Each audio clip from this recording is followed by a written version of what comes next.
Hi, my name is Colin. I'm 27 years old and I have cerebral palsy. I use a wheelchair to get around and obviously can't talk.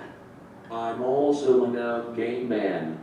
I wanted to make this video for the It Gets Better project to speak specifically to disabled youth who may be struggling or feel alone because of their sexuality.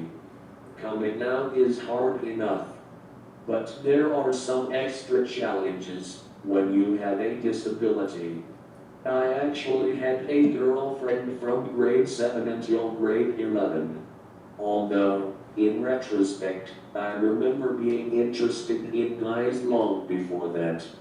It was after I broke up with my girlfriend that I began to wonder why I was attracted to boys, and I actually thought it was because of my disability.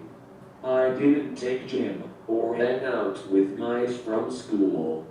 So I thought I was missing out on what just naturally happens between teenage boys. It was a very frustrating and confusing 2 years. Then, I went away for the weekend and met him. My first same-sex crush. The first man that I could articulate that I wanted to be with, that I wanted to date, to hold, to have a relationship with. Everything just sort of clicked. I wasn't confused or missing out on anything. I was just gay. But hold on a second here. I'm gay? What the hell? I'm disabled. Don't I have enough crap to deal with? Now I'm gay too? Now, instead of being confused, I was mad as hell.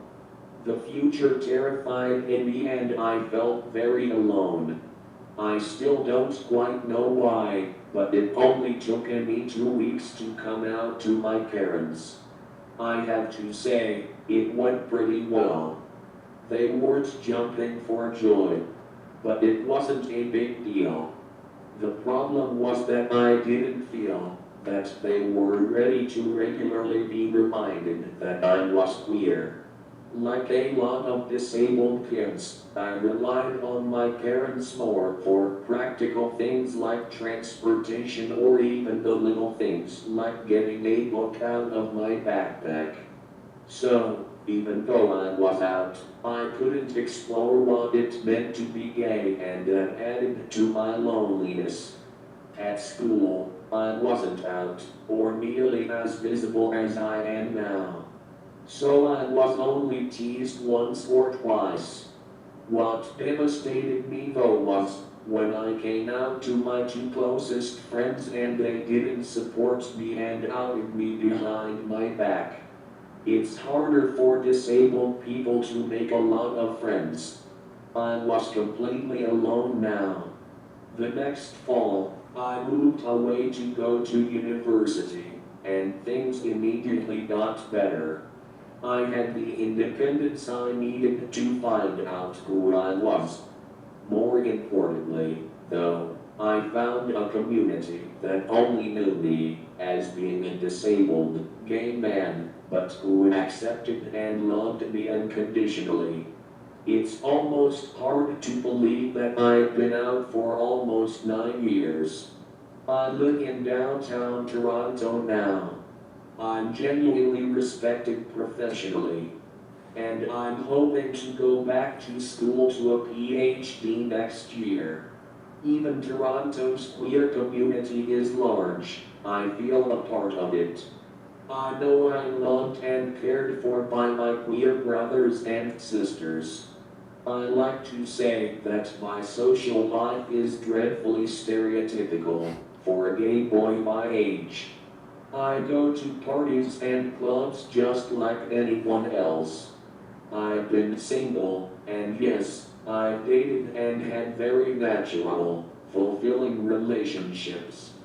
Most importantly, though, I've learned to accept and love who I am. I'm disabled. I'm queerer than a $3 bill. And if you don't like it, too bloody mad. So, if you're a young, disabled person who is queer, I know how frightening it is to have yet another label thrown at you.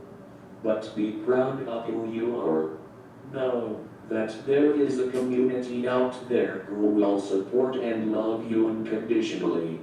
If you need support accessing your local queer community, ask a trusted social worker or occupational therapist. Or you can go to www.youthline.ca. It does get better. I promise.